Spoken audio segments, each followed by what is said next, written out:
देखिए श्री रामचरितमानस जी में लिखा है, इसलिए मैं बोल रहा हूं। भोले बाबा ने कहा अरे आइए देवी आइए, स्वागत है। तो मानो ऐसे स्वामी आप लोगों के भी करते होंगे घर में, आदर दे करके, हाथ जोड़ करके। मानो आप सबसे मैं पूछ रहा हूं कि पत्नी को आदर देना चाहिए पति को, कि अरे स्वामी कि पत्नी को पति आदर दे? अच्छा, इसलिए आप लोग नहीं बोल रहे होंगे कि जोड़े के साथ ही बैठे हैं यहाँ पे। 4 घंटे बाद उठना भी है अभी यहाँ से। अगर कह दिया कि पत्नी को देना चाहिए महाराज, तो आंख दिखाएंगी वहां से, गड़बड़ हो जाएगी। तो कोई बात नहीं देख रहे, चुपके से आप लोग बता सकते हैं। महाराज बहुत तेरे तो ऐसे कर रहे हैं कि महाराज खैर नहीं, अभी पहुंचना है घर। ये एक बात वास्तविकता में मैं बताना चाहूंगा कि आदर कभी भी जब दिया जाता है तो आदर अपने से बड़े को दिया जाता है। किसको दिया जाता है? बड़े को। आदर तो बड़े को देना चाहिए, छोटा जो हो बड़े को आदर करके। जैसे बैठे हैं हम, बड़ा कोई निकल रहा है तो खड़े होकर उसका आदर करें, आइए आइए, ये मर्यादा है। परंतु यहां महारानी भोले बाबा से बड़ी भी नहीं है, क्योंकि उनकी अर्धांगिनी है, उनका सम्मान करती हैं। पर भोले बाबा ने आदर दिया, क्यों दिया? क्योंकि अब इनका जो कार्य है वो बहुत बड़ा होने वाला है। ये मुझे अभी थोड़ी ही देर बाद राम कथा कहने के लिए निवेदन करेंगी और मुझे मेरे राम के उस गूढ़ तत्व में प्रवेश कराने वाली हैं। इसलिए इनका काम बड़ा श्रेष्ठ हो गया है, इसलिए श्रेष्ठ है और भगवान शिव ने आदर दिया।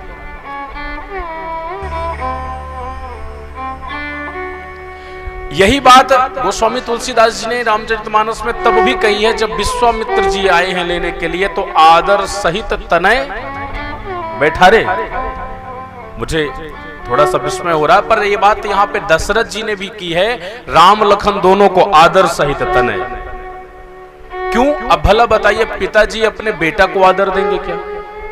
बेटा तो छोटा है, और पिताजी अपने पुत्रों को उठ करके अरे अरे बेटा जी आइए। अब कोई पिता अपने बेटा को प्रणाम करने लगे तो ये गलत है, मर्यादा नहीं है। पर मानो आज दशरथ जी ने भी यहाँ पे आदर दिया। क्यों आदर दिया? क्योंकि आज मेरे राम लखन विश्वामित्र जी के साथ जब जाएंगे तो जाने के बाद इनके कार्य बड़े श्रेष्ठ होने वाले हैं। ये ताड़का आदि का, वो सुबाहु आदि का वहां जाकर के वध करेंगे, और उसके बाद ताड़का सुबाहु को मारने के बाद जो मुनियों के जीवन में संकट आ रहे हैं, यज्ञ अनुष्ठान वो नहीं कर पा रहे हैं सुचारू रूप से, उन सब के जीवन को कृतार्थ करेंगे, उन सबको निर्भय करेंगे। इसलिए आज मानो राम और लखन को दशरथ जी श्रेष्ठ समझ करके आदर दे रहे हैं। भाव पक्ष बड़ा गूढ़ है रामचरितमानस जी, आदर सहित है। मानो आदर दे करके जानी प्रिया आदर अति कीन्हा। इधर गई हैं भगवान शिव के बैठी शिव समीप हरसाई। आज भगवान शिव ने अपने समीप में वामांग में बैठाया है, वाम भाग आसनु हर दीन्हा। मानो सती के शरीर शांत हो जाने के बाद, एक पूरा जीवन दे देने के बाद, पार्वती रूप में आ जाने के बाद, आज भगवान ने पुनः वामांग दिया। और तब जब वो सती का देह छोड़ दिया है महारानी ने, उसके पश्चात पूरी कथा याद आ गई।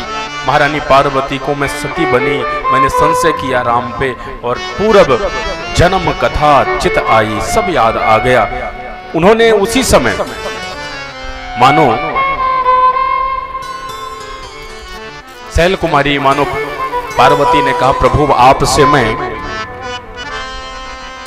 अब इस बार भी मन में कुछ संशय है, कुछ पूछना चाहती हूँ। भगवान भोलेनाथ मुस्कुराए, देवी संशय तो तब भी था आपका जब सती थी आप, और संशय के कारण ही मुझे छोड़ना पड़ा है आपको। तब भी आपने विवाद किया था, फिर वही होगा क्या? भोले भंडारी से मैया कहती हैं प्रभु संशय तो अब भी है, लेकिन इस बार विवाद नहीं होगा, इस बार संवाद होगा।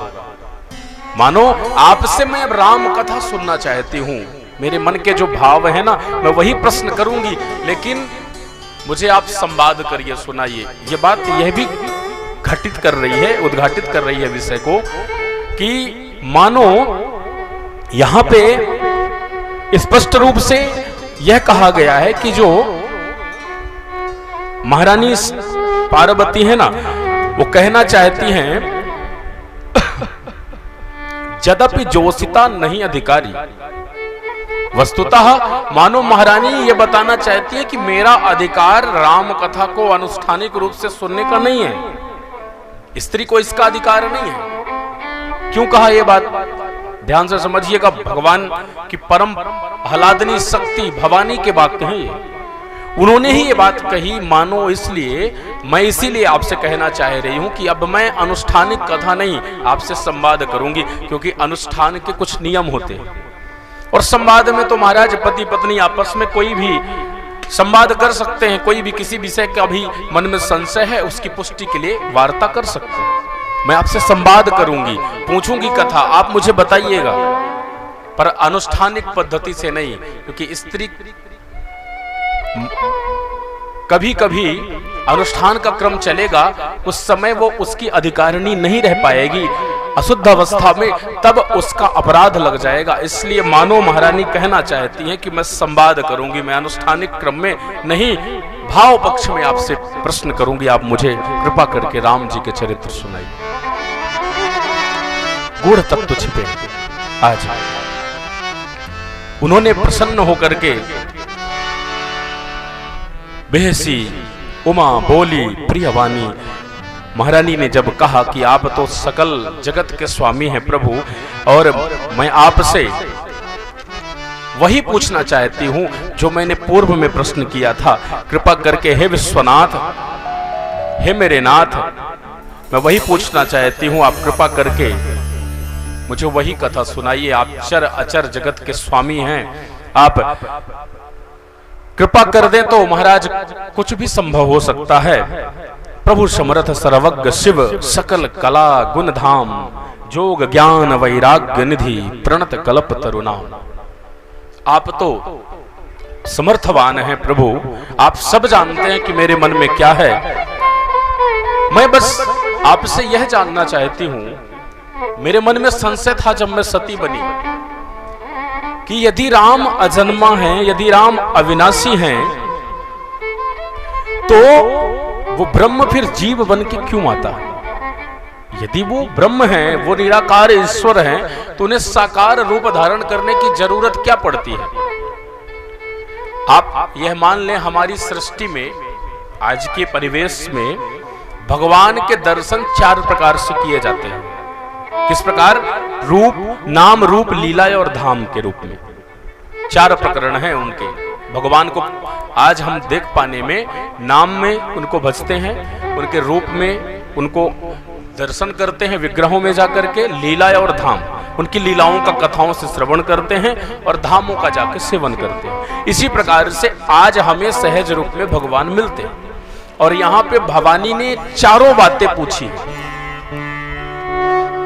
प्रभु जे मुनि परमारथ वादी, प्रभु जे मुनि परमारथ वादी, कहीं राम कहूँ ब्रह्म अनादि, कहीं राम कहूँ ब्रह्म अनादि, शेष शारदा वेद पुराण, शेष शारदा वेद पुराण, ओ सकल करहि रघुपति गुण गाना, सकल करहि रघुपति गुण गाना, ओ तुम पुनि राम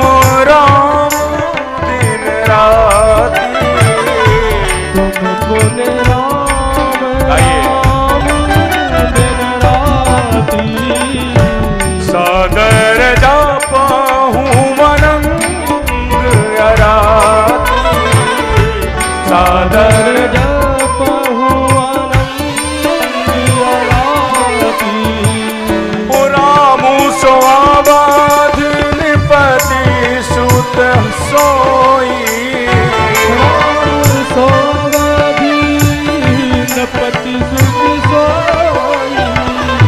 राम सो आबाद नृपति सुत सोई, राम सो आबाद नृपति सुत सोई। जय गुण अलख गति कोई, जय गुण अलख गति कोई। यहाँ पे चारों प्रकरण प्रतिपादित किए। हे नाथ हरहु नाथ मम मति भ्रम भारी, मेरे मन में बड़ा संशय है, उसको निवृत्त करिए आप। क्या पूछा? प्रभु जी मुनि परमारथ वादी, कहाँ ही राम कहूं ब्रह्म अनादि। मानो आप कहते हैं कि वो ईश्वर जिसका कोई रूप नहीं है, वो अनादि है, वो ब्रह्म है, वो सगुण साकार रूप में दर्शन नहीं देता। लेकिन मानो वो निराकार परमात्मा भी, जिन्हें मुनियों ने ब्रह्म बताया है, मुनियों ने जिन्हें निराकार ईश्वर बताया है, जिनका कोई स्वरूप नहीं है, सुखदेव जैसे ब्रह्मज्ञानी जिसे निराकार रूप में भजते हैं, मानो आज महारानी पार्वती कहती हैं फिर वो रूप धारण करके क्यों आता।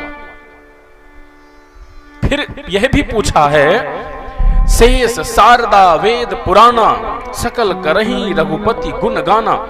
मानो उनकी लीलाओं का निरंतर जो गान होता है, बड़े बड़े शेष महेश दिनेश सुरेश गणेश उजाही निरंतर ध्यावे। महाराज ऐसी उपासना का क्रम, उनके सकल करही रघुपति गुणगाना, उनके निरंतर नामों का गुणगान करते रहते हैं। इस प्रकरण में लीला का दर्शन कराया। फिर कहा तुम पुनि राम नाम दिन राति, आप निरंतर राम राम राम राम भजते रहते हैं प्रभु। मानो सादर जपहु अनंग अराती, निरंतर आप उनके नाम में निमग्न रहते हैं। मुझे भी कृपा करके वही रूप लीला नाम और उनका धाम, राम सो अवध नृपति सुत सोई, वो अनादि जो है, निराकार जो है, वो अवधपति का सुपुत्र बन करके, मानो उनका बालक बन करके आ जाता है कि अज अगुण अलख गति कोई। अगर वो अजन्मा है तो वो जन्म लेके फिर क्यों आता? आज जौन पतनय त ब्रह्म किमी, नारी विरह मति भोरी, देखी चरित महिमा सुनत, भ्रमत बुद्धि अति मोह। मैं यही नहीं समझ पा रही प्रभु, कृपा करके मुझे बताइए, अगर वो ब्रह्म है तो नृपतनय बन के, वो बालक बन करके क्यों आता है? वो नारी के विरह में जंगलों में क्यों भटकता है? मैं इस बुद्धि को समझा नहीं पा रही है, भ्रमित हो रही है मेरी बुद्धि। आप कृपा करके मुझे बताइए। मैं आपकी दासी हूं, मन क्रम वचन से आपसे बंधन कर रही हूं, आपसे निवेदन कर रही हूं प्रभु। दासी मन क्रम वचन तुम्हारी। मानो मुझे कृपा करके वो सब बताइए आप। प्रथम सुकारण कहाँ हूं विचारी, निर्गुण ब्रह्म सगुण बपुधारी। वो अगर निर्गुण है तो सगुण स्वरूप धारण करके क्यों आता है? वो राम अवतार लेके क्यों आते हैं? उनके बाल चरित्रों को भी मुझे सुनाइए। उन्होंने अवध में अवतार, भगवान के विवाह का भी प्रकरण सुनाइए। कहाँ हूं तथा जानकी विवाही, और उसके पश्चात मुझे उनके वनवास की भी कथा सुनाइए। जब वो वनवास जाने का क्रम क्यों बना? जब उन्हें राजा ही बनाया जाना था तो वनवासी राम क्यों बन गए? और उन्होंने जाकर के बड़े चरित्र किए। वहां पे कंस श्री रावण को भी वहां जाकर के मारा और रावण के पूरे कुल का उन्होंने संहार किया और अंत में आकर के राज्य गद्दी में बैठ करके राम राज्य की स्थापना की। मैं निवेदन करती हूं, मुझे वो सारे चरित्रों को आप सुनाइए। आज सैल सुता ने निवेदन किया, भवानी के निवेदन से प्रसन्न हुए और जब निवेदन किया, तुम त्रिभुवन गुरु वेद बखाना, हे आप त्रिभुवन के जगत के गुरु हैं महाराज, आप कृपा करके मुझे इस समस्त मेरी शंकाओं की निवृत्ति कर दीजिए। गोस्वामी बाबा ने तो मंगलाचरण प्रकरण में ही भगवान शिव को परम गुरु ही तो कहा है कि आप जगत के गुरु हैं। प्रभु मैं आपको गुरु रूप में वंदन कर रहा हूं। और आज इस बात की पुष्टि भवानी कर रही हैं कि तुम त्रिभुवन गुरु वेद बखाना।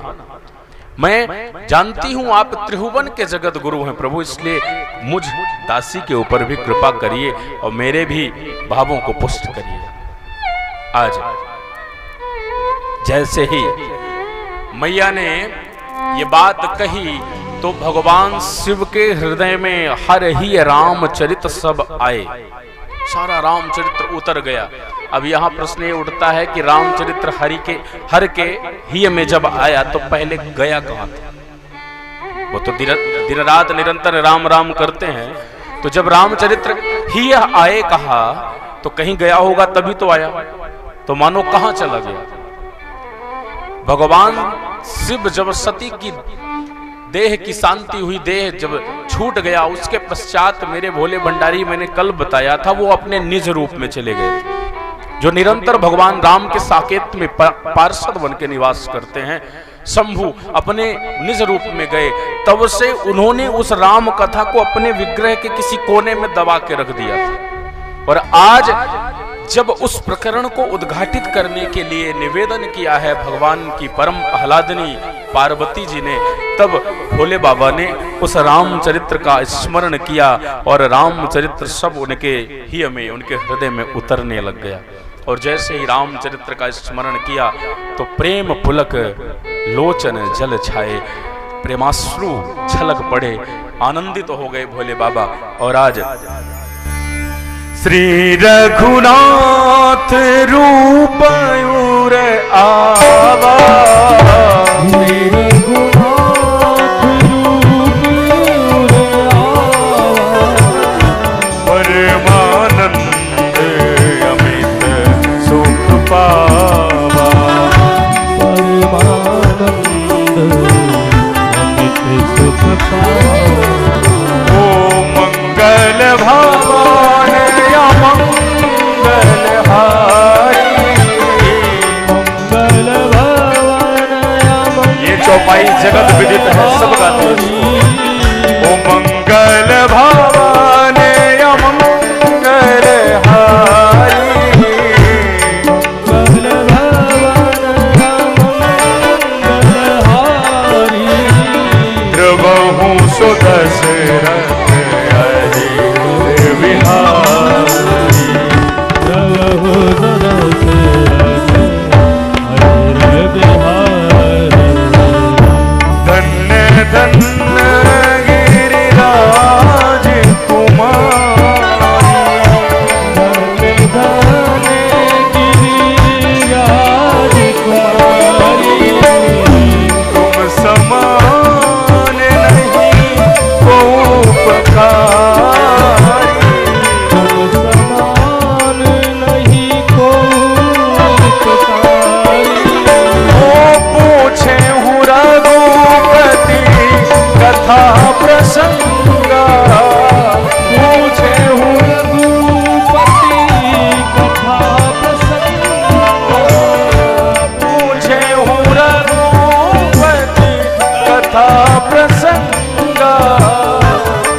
मानो भोले बाबा ने कितना सुंदर कहा, हे भवानी जय हो।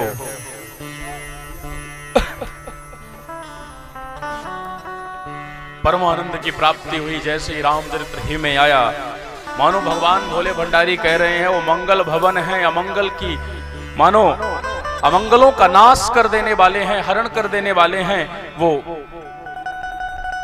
सबके ही में निवास करने वाले हैं। हे गिरिराज कुमारी धन्य हो आप, धन्य हो, तुम समान नहीं को उपकारी, तुमने बड़ा उपकार किया है मुझ पे। ये बात भोले बाबा कह रहे हैं अपनी भवानी से। क्यों कह रहे हैं? क्योंकि इससे बड़ा उपकार क्या हो सकता है। दुनिया वाले कुछ तुच्छ चीजें दे सकते हैं, लेकिन आपने तो मुझे राम कथा गाने के लिए प्रेरित किया है। मैं राम कथा सुनाऊंगा और मुझे मेरे राम से ज्यादा कुछ प्यारा नहीं है। प्रेम से कहिए जय सिया राम। आवाज नहीं आ रही है? मेरे राघव जी आने वाले हैं, अभी अवध बहुत दूर नहीं है।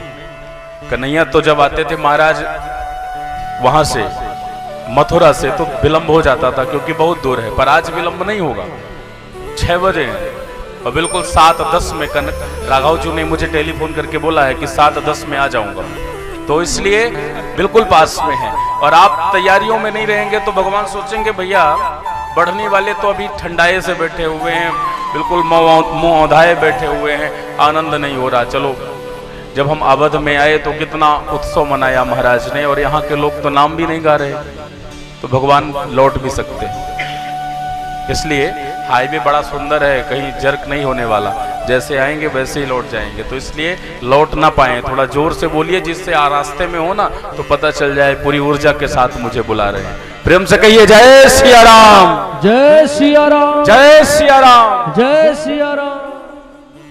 बताओ, मैया भी बैठी हैं 200-400 और भैया भी बैठे हैं, पर 4 की आवाज निकल रही है। एक बार सभी दोनों हाथ उठा लीजिए और मेरे साथ कहेंगे जय सिया राम, जय सिया राम। गेट तक चली गई होगी आवाज त्रिलोक जी।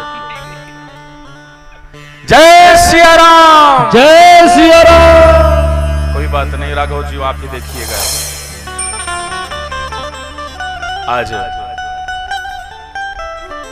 भगवान के कथा को इतना सुंदर बताया भोले बाबा ने कि हे भवानी, तुमने जो रघुपति का प्रसंग मुझसे पूछा है ना, ये सकल लोक जग पावनी, संपूर्ण जगत को मंगल करने वाली है, पावन करने वाली कथा है। इसको जो कहता है और जो सुनता है, कहत सुनत सब कर हित होई, ये सबको कल्याण करने वाली कथा है। जो कह दे उसका भी और जो श्रवण कर ले उसका भी। तात्पर्य मानो ये कथा हमें प्रमाण दे रही है, हम आप सबके जीवन में अमंगल होने वाला नहीं है, हम सबका मंगल होगा, क्योंकि हम राम जी की कथा का अनुसरण करने बैठे। हरि देवी जो नहीं करही राम गुण गाना, जी है सो दादुर, जी है समाना। दादुर किसे कहते हैं बताए आप लोगों को? दादुर कहते हैं मेढक को। उसकी जीवा क्या करती है? वो क्या बोलती है? केवल बरसात के दिनों में आपने सुना होगा, सो रहे होंगे तो महाराज नींद नहीं लेने देगा, वो ऐसी आवाजें निकालता है, टर टर की आवाजें करता है, ऐसा ही बोलता है ना। मानो भोले बाबा कह रहे हैं जे नहीं कन्हई राम गुण गाना, जो भगवान राम से प्रेम नहीं करता, जिसकी जीवा राम राम नहीं कहती, उसकी जीवा इंसान होने के बाद भी मेढक की जीवा के समान है। वो केवल टर टर करती है, पूरे संसार के दुनिया भर के व्यर्थ अलापों में रहती है, दुनिया की व्यर्थ बातों में रहती है। वो राम का नाम जो नहीं गाती, उसकी जीवा मेढक के समान, मेढक की जीवा के समान। और राम कथा सुंदर करता, राम कथा सुंदर करतारी, संशय विहग उड़ा बनहारी, संशय विहग उड़ावनहारी। राम कथा कली बिटप कुठारी, राम कथा कली बिटप कुठारी, सादर सुनो गिरिराज कुमारी, सादर सुनो गिरिराज कुमारी। जय हो। मानो हे भवानी, मैं आपको जो सुनाने जा रहा हूं ना, बड़े भाव से उसे श्रवण करिए, क्योंकि इस कली रूपी भवाटवी में कलमशों को काटने के लिए कुठारी का काम, कुल्हाड़ी का काम। कुठारी किसे कहते हैं? आप सब अपनी अपनी लोक भाषा में, कोई कुल्हाड़ी कहता होगा, कोई पता नहीं, और भी उसके तमाम नाम है अपने अपने लोक भाषा में। यहाँ पे कुठारी शब्द गोस्वामी जी ने लिखा। मानो कुल्हाड़ी का काम क्या है? ये काट छाट करती है, लकड़ी काटने का काम करती है ना।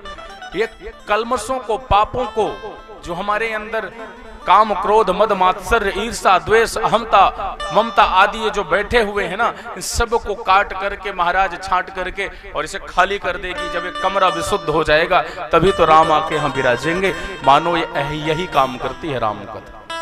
हे गिरिराज कुमारी, अब सादर भाव से इस प्रसंग को आप सुनिए। मैं आपको वही प्रसंग सुनाता हूं जो आपने कहा कि भगवान यदि अजन्मा है तो वो जन्म लेता क्यों है? यदि वो सगुण साकार बन के आता है तो वो ब्रह्म निराकार है, वो सगुण रूप कैसे धारण कर सकता है? मेरे मन की शंका की निवृत्ति करिए। भगवान भोले बाबा ने मानो यही बताया होगा, निराकार सगुण साकार बन के आता है और मानो कहा कि जैसे पानी होता है, पानी का कोई आकार होता है क्या? पानी का कोई आकार नहीं होता, निराकार है जल। आप लोटे में डालोगे तो लोटे के आकार का हो जाएगा, ग्लास में डाल दो तो ग्लास के जैसा आकार हो जाएगा, परात में डाल दो तो महाराज परात जैसा आकार हो जाएगा। वस्तुतः जल का कोई आकार नहीं है, पर जिस तरह के पात्र में उस जल को डाल दिया जाए वो वैसा ही बन जाता है। और उस जल को महाराज जिसका कोई स्वरूप नहीं है, कदाचित उसे यदि रेफ्रिजरेटर में आप रख दें तो वही जल जिसका कोई आकार नहीं है उसे आप कुछ समय के लिए फ्रिज के अंदर डाल दें और फिर निकालें, जैसे पात्र में आपने रखा उस पात्र से उसको अलग भी कर दोगे तो वो आपको स्वरूप में मिल जाएगा, बर्फ बन करके। बर्फ है क्या? पानी ही है, परंतु वो पानी कुछ गतिविधियों के प्रभाव से टुकड़ों में परिवर्तित हो गया। जिस तरह के हमने उसे आकार दिए वैसे आकार में वो बन गया। ठीक भवानी इसी तरह। मानो यहां यही भाव प्रतिपादित किया जा सकता है कि भगवान भी अविनाशी हैं, अजन्मा हैं, निर्गुण हैं, जिनका कोई स्वरूप नहीं है। परंतु जब व्यक्ति अपने मन में भाव बनाता है कि मैं आपको किस रूप में चाहता हूं, जो भक्त भगवान को जिस रूप में चाहता है भगवान उसे उसी रूप में प्राप्त हो जाते हैं। जैसे मान लीजिए कि भगवान दशरथ के यहां जब आए तो दशरथ जी ने मन में विचार किया कि मुझे भगवान कैसे चाहिए। भगवान राम बन के धनुष बाण लेकर के आए। ये सारा प्रकरण श्री रामचरितमानस में घटाया गया है। भगवान जब नृसिंह बन के आए तो प्रहलाद ने उस समय मानो भगवान से निवेदन किया था कि इस खम्भ को फाड़ के आपको प्रभु आना पड़ेगा। यदि आप नहीं आए, मैं इसलिए नहीं बुला रहा कि आप मेरी भक्ति से पुष्ट हो जाएं, नहीं, इसलिए बुला रहा हूं कि अगर आज नहीं आए तो ये दुष्ट आपके नाम का कुप्रचार कर देगा। अरे भगवान भगवान कुछ नहीं होता, अगर होता तो खंबे से निकल आता। तो मानो प्रहलाद ने जब भावना व्यक्त की उस समय नृसिंह बन के भगवान आए, वो हिरण्यकश्यपु की भावना से आए। हिरण्यकश्यपु ने वरदान मांगे थे, मैं नर से नहीं मर सकता, किसी हिंसक जीव से भी नहीं मर सकता। तो भगवान ना ही नर बने ना ही कोई हिंसक जीव बने, वो हिंसक जीव भी बने और नर भी बन गए, दोनों बन गए। अस्त्र शस्त्र से मर नहीं सकता था, इसने नाखून बड़े बड़े बढ़ा लिए। भगवान केवल और केवल भक्त की भावना का जैसा आकार होता है वैसा ही रूप धारण करके आ जाता है। ठीक उसी तरह जैसे पानी को जिस पात्र में रख दिया जाए वैसा ही आकार बना के वो बर्फ बन जाता है। उसी तरह भक्त की भावना में मानो भगवान भी बन करके और दर्शन देते हैं। इधर देवी वो ऐसा ईश्वर है जिसको बिनु पद चलहि सुनहि बिनु काना, कर बिनु कर्म करहि विधि नाना।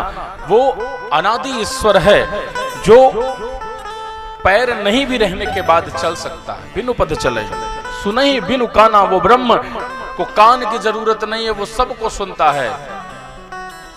कहते हैं ना कि चींटी के पग नूपुर बाजे वो भी साहिब सुनता है। महाराज भगवान ने जब इस सृष्टि की रचना की तो वो चींटी बिल्कुल छोटी सी होती है, उसके भी पांवों के चलने की आवाज मेरे हरि को सुनाई देती है। ये अनादि ईश्वर की रचना है सब, और भगवान जिसे भी संसार में बनाता है वो मानो सबको भगवान, जिसको भी उसने जन्म दिया है उस सब का भगवान रक्षण करता है। वो भगवान अजन्मा तो है देवी, पर वो जन्म लेकर के बार बार धराधाम में अवतरीण होता है। आपको मैं भगवान के जन्म के कारण बताता हूं, भगवान ने किस जन्म में किस प्रकार से लीला की। और इधर राम जन्म के जब हेतु बताए तो कहा, अरे देवी भगवान राम के अवतार लेने का कोई एक कारण नहीं है, राम जी के अवतार के विशेष रूप से 5 कारण बताए।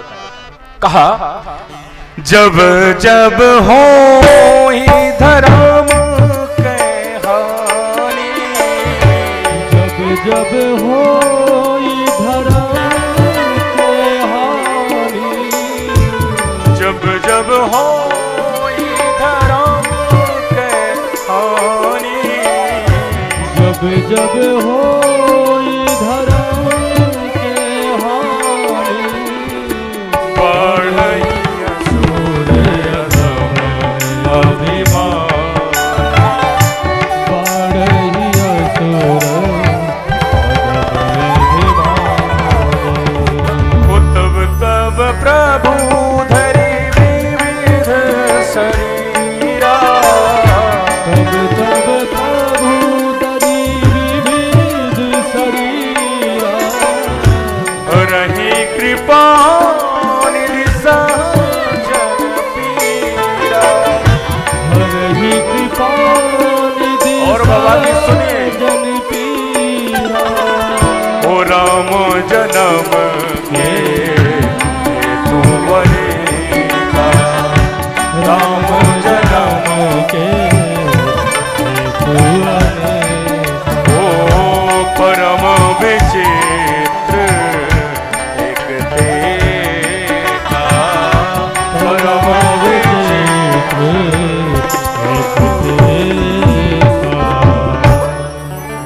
महारानी भगवान जब जब धरती में अत्याचार, दुराचार, पापाचार बढ़ता है तब तक भगवान का ये वाक्य है, ये वचन है कि भगवान तब तब धरती में अवतीर्ण होते हैं, दुष्टों का संहार करते हैं, भक्तों को सुख देते हैं और भगवान धराधाम में लीला करते हैं। भगवान समस्त भक्तों को ही आनंद देने के लिए ही मुख्य प्रयोजन लेके आते हैं। भगवान को अगर रावण मारने आना होता तो आप सब जानते हैं, श्रुतियां कहती हैं भ्रुकुटी विलास सृष्टि लय होई, भ्रुकुटी को टेढ़ा कर दे मेरे राघव तो पूरी सृष्टि का लय हो जाएगा। भला बताइए तुच्छ रावण को मारने के लिए क्या आना पड़ेगा?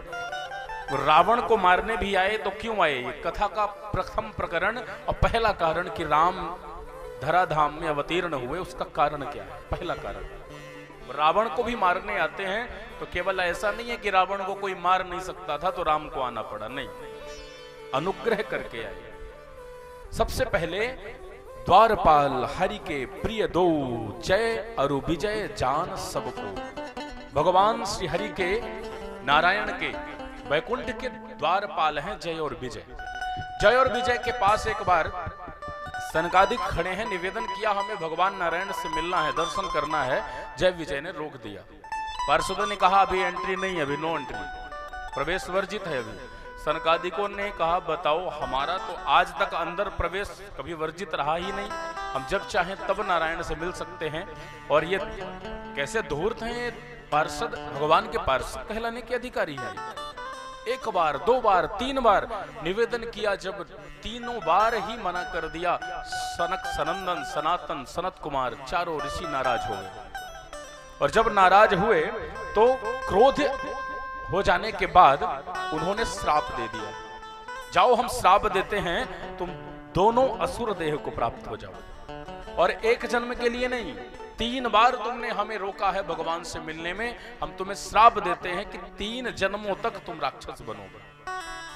सबसे पहले वो आए हिरण्याक्ष और हिरण्यकश्यपु बन करके। जब भगवान ने वाराह रूप सुअर का वेश बनाया और वाराह रूप में भगवान ने रसातल में जाकर के पृथ्वी का उसको ला करके वध किया है हिरण्याक्ष का, और पृथ्वी को उठा करके लाए अपने दांतों में और पुनः स्थापित किया धराधाम। उसका भाई था हिरण्यकश्यपु। ये दोनों जय और विजय ही है। प्रहलाद की लीला के अंतर्गत नरसिंह अवतार लेकर के भगवान ने हिरण्यकश्यपु का वध किया। आप सबने भागवत कथा में मेरे द्वारा ही सुना है। इसके पश्चात दूसरा अवतार भगवान ने, जब मानो ये भगवान ने भी अवतार क्यों लिए इतने बार, मैं कहता हूं कि अपराध तो किया पार्षदों ने, पार्षदों को श्राप भी दिया है सनकादिकों ने। उस समय नारायण को पता चला, जब सापा सापी का क्रम प्रारंभ हुआ, दौड़े दौड़े नारायण आए, क्योंकि पार्षद हैं इनके और पार्षद इनको बड़े प्रिय हैं, इनकी सेवा में निरंतर लगे रहते हैं। तो मानो भगवान ने आगे कहा, अरे ऋषिवर आप क्रोधित मालूम पड़ते हैं, क्या हुआ? इतने क्रोधित थे सनकादिक। उन्होंने कहा, प्रभु आपके पार्षदों ने बड़ा कुकृत्य किया है, इन्होंने हमें आपके दर्शन से रोका है, इसलिए हमने इन्हें श्राप दे दिया। 3 बार धरती में राक्षस बन के जन्म लेंगे और आपको भी श्राप दे रहे हैं कि 3 बार आपको ही जाकर के इन्हें उबारना पड़ेगा। आप 3 बार धरती में जाएंगे और इन दोनों का उद्धार करेंगे। ये एक कारण हो गया। दूसरी बार वही मानो कहा कि त्रेता में रावण और कुंभकर्ण बन करके आए, द्वापर में शिशुपाल दंतवक्र बन करके आए। ये जय और विजय ही हैं।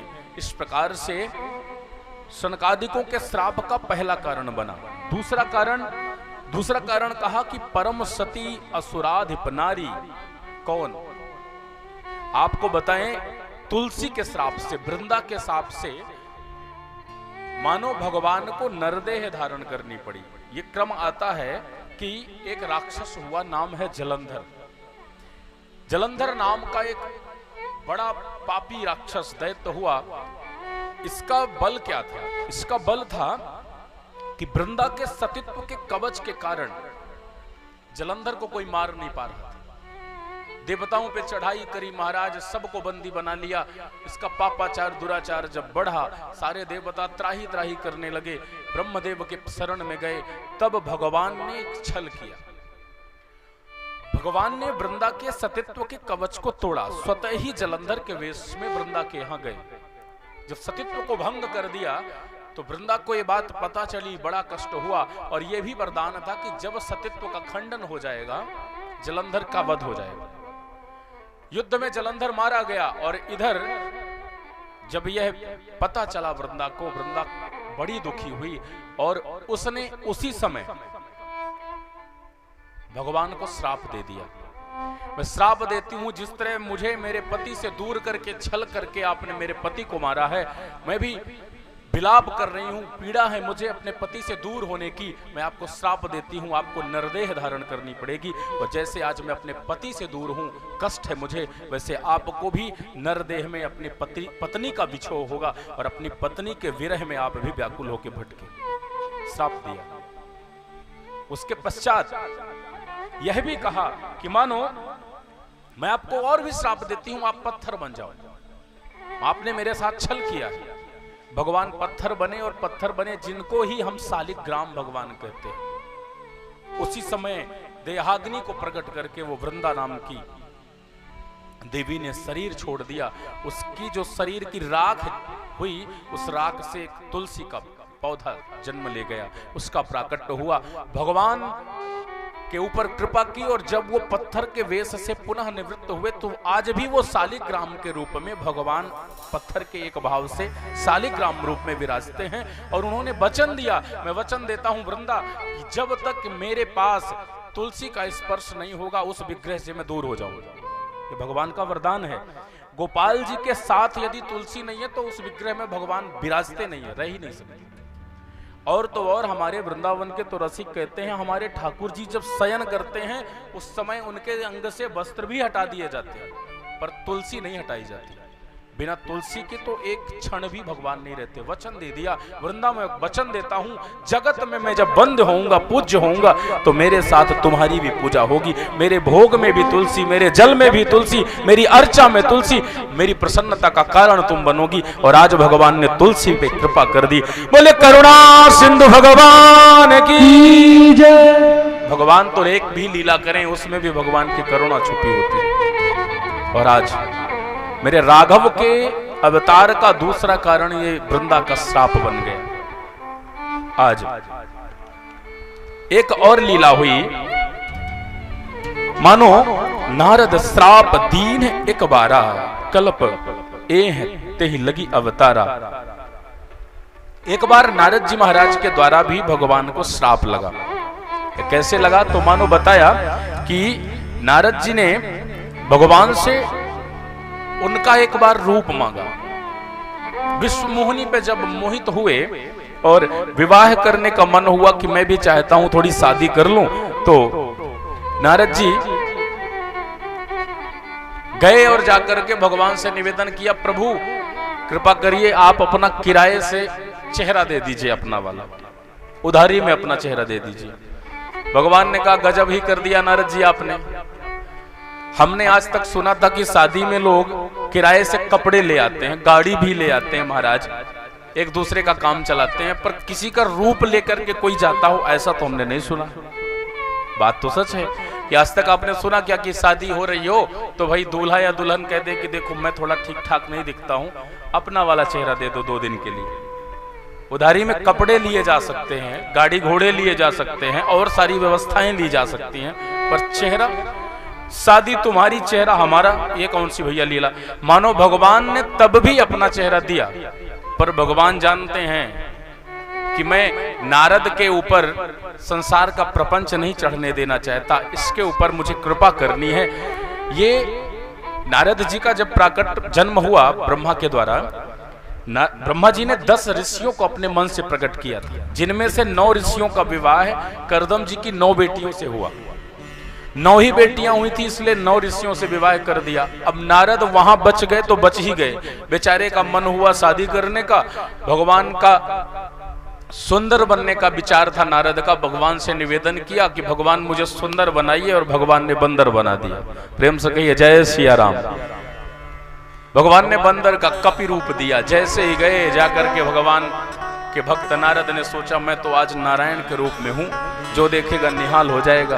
अब उन्हें क्या पता कि हम बंदर बने घूम रहे हैं। गए और सभा में जब जाके बैठते और वो माला लेके कन्या देवी चलती, तो नारद जी सोचते मेरे बाजू से ही निकल गई, मुझे माला क्यों नहीं पहनाई, तो कूद के दूसरे सिंहासन में बैठ जाते। बंदर का मुख मिलते ही गति भी बंदरों वाली हो गई महाराज। भगवान शिव के 2 गण वहां उपस्थित थे, वो जोर जोर से दांत निकाल के हंस रहे थे महाराज। बड़ा नाराज हुए, उन्हें श्राप भी दे दिया।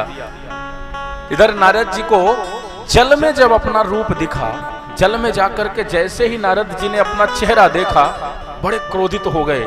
बताओ हमने मांगा था कि हमें सुंदर बनाओ और नारायण ने हमें बंदर बना दिया। आग बबूला हो गए, चले वहां से। देखा कि जिस विश्व मोहिनी को मुझे वरण करना चाहिए, मैं उससे शादी करना चाहता था, कि खुद आकर के बैठे हुए हैं और बरमाला पहना दी, और ये कोई और नहीं साक्षात महारानी लक्ष्मी ही तो हैं, और भगवान की जो लक्ष्मी है वो नारायण की ही तो रहेगी। और जब इनका विवाह इनसे हो गया, नारायण से, नारद से नहीं सहा गया। रास्ते में ही महाराज आकाश मार्ग में मुलाकात हो गई, और जैसे ही आकाश मार्ग में मुलाकात हुई तो बड़ा क्रोध है नारद के मन में। परम स्वतंत्र न सिर पर कोई, भाव वही मन ही करहूं तुम सोई।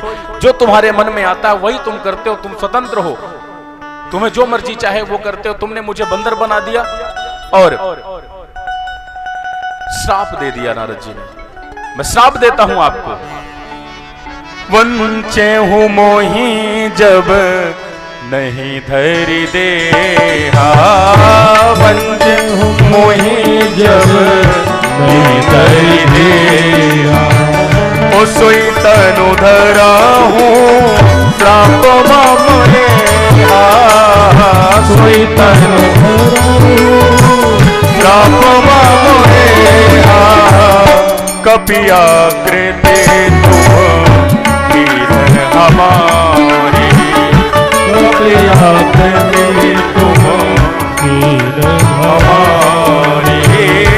कर हैं किस सहाय तुम्हारी, कर हैं किस सहाय तुम्हारी। श्राप देता हूं, आपने मुझे बंदर बनाया है, आपको भी जाकर के यही नरलीला करनी पड़ेगी, और जब आप नरलीला में पत्नी वियोग में भटक रहे होंगे तब यही बंदर आपके सहायक होंगे। मैं श्राप देता हूं। और इतना ही नहीं, मैं बनना चाहता था राजकुमार, आपने मुझे राजकुमार नहीं बनाया और बंदर बना दिया। पहले तो आपको राजकुमार बनना पड़ेगा। यही बंदर आपका सहयोग करेंगे। और मानो उसके बाद यह भी कहा, जिस प्रकार आपने विश्वमोहिनी से मुझे दूर किया, विश्वमोहिनी के लिए मैं रो रहा हूं, मैं आपको श्राप देता हूं, वैसे ही आपको अपनी पत्नी के लिए रोना पड़ेगा। और भी कहा, इतनी आग बबूला है महाराज की, जो जो मन में आया सब कह गए।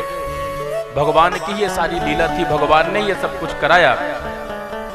जब सब बड़बड़ा लिया, सब बोल गए, अब नारद जी का जब क्रोध ठंडा हुआ, बुद्धि संतुलित हुई, अब याद आया कि मैंने क्या गजब कर दिया, मैंने नारायण को श्राप दे डाला। नारद जी महाराज को लगा मुझसे बहुत बड़ी गलती हो गई। भगवान ने अपनी माया के प्रभाव से ये सब लीला करी, क्योंकि जब भगवान धरती में आना चाहते हैं ना, तो एक लीला, एक प्रयोजन नहीं होता, आने के अनेक माध्यम बनाते हैं भगवान। लोग कहते हैं भगवान ने अवतार लिया वृंदा के श्राप के कारण, कोई कहता है सनकादिकों के श्राप के कारण जय विजय को उद्धार करने आए, कोई कहता है महाराज कि रावण को मारने आए। अनेक प्रसंग हैं, लेकिन कहना चाहूंगा भगवान के आने के एक प्रयोजन नहीं होते, अनेक प्रयोजन होते हैं, और उन सब प्रयोजनों को माध्यम बना के भगवान अवतीर्ण होते हैं। आज नारद जी ने चरणों में गिर के क्षमा मांगी, प्रभु क्षमा करिए, मुझसे बड़ी गलती हो गई, आप मुझे कृपा करो नाथ, क्षमा करो। भगवान ने कहा कि देखिए ऋषिवर, ये सब मैंने अपनी मर्जी से ही कराया है, अब आप एक काम करो, जपहूं जाई शंकर सतनामा, होई हैं हृदय तुरत विश्रामा। मानो नारद जी को आश्वासन दिया, और इधर भगवान ने सबके द्वारा मिले हुए श्रापों को अंगीकार किया, स्वीकार कर लिया कि आप सबने जो जो कहा है वो सब मैं मानूंगा। इधर एक और कारण है, भगवान शिव अपनी महारानी पार्वती से कह रहे हैं कि महारानी, इनके जो पिता दशरथ और कौशल्या बने ना राम जी के, वो स्वयंभुव मनु और महारानी शतरूपा थी। उन दोनों ने घोर तप किया। स्वयंभुव मनु अरु शतरूपा, स्वयंभुव अरु शतरूपा, ओ स्वयंभुव मनु अरु शतरूपा, स्वयंभुव मनु अरु शतरूपा, विनते भयंकर सृष्टि अनूपा, विनते भयंकर सृष्टि अनूपा। आप सबने क्रम सुना है भागवत में, स्वयंभुव मनु और शतरूपा से सृष्टि क्रम चला।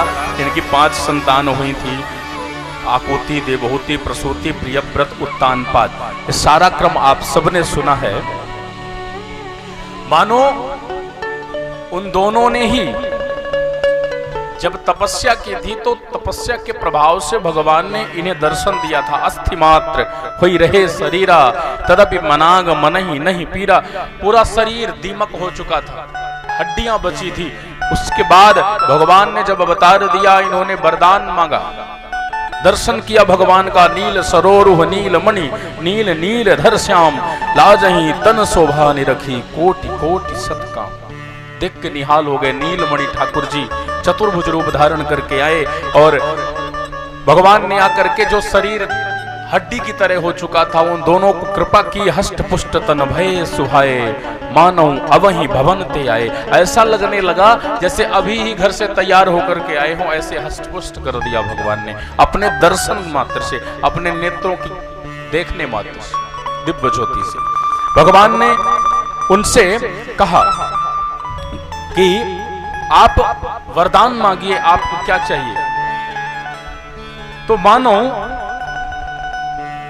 भगवान से मनु शतरूपा ने यही बात कही है, चाहूं तुम ही समान सुत, प्रभूषण कबन दुरा। हे नाथ, हम आपसे बस एक ही निवेदन कर रहे हैं, आपको देख के निहाल हो गए हैं। अब हमारी एक अभिलाषा है कि हम आप जैसा ही बेटा चाहें।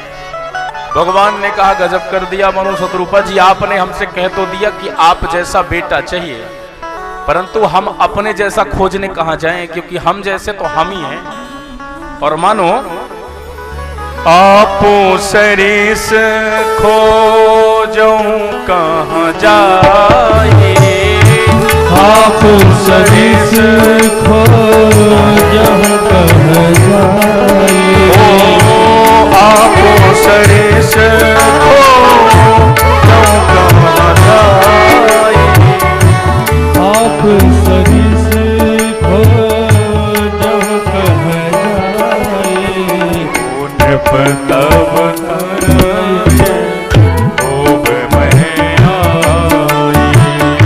नृप तब तरय खूब मैं आई। मानो भगवान ने कहा कि मैं वचन देता हूं, मैं अपने जैसा खोजने तो कहीं जा नहीं सकता, और कहां ढूंढूंगा कि मेरे जैसा बालक कहां मिलेगा। मैं वचन देता हूं, मैं खुद ही आपके घर बेटा बन के आऊंगा। वरदान दे दिया। निहाल हो गए मनु और शतरूपा, और मानो आज जैसे ही निहारा है ठाकुर जी को, उसी समय मन में विचार बन गया, आप जैसा ही बच्चा चाहिए। और तार से तार मिले, आनंदित तो हो गए मनु शतरूपा।